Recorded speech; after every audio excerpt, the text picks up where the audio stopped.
జానారెడ్డి ఇంటికి marking, road విస్తరణ పనుల కోసం సర్కార్ మార్కింగ్, స్థలం ఇచ్చేదే లేదంటున్న మాజీ మంత్రి జానారెడ్డి.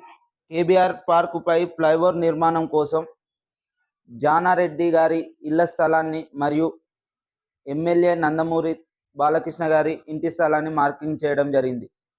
మన జానారెడ్డి గారు మార్కింగ్ చేయడానికి వచ్చిన ప్రభుత్వ అధికారులపై కస్సుబుస్సు ఆడి వారిపై మాట్లాడడం జరిగింది.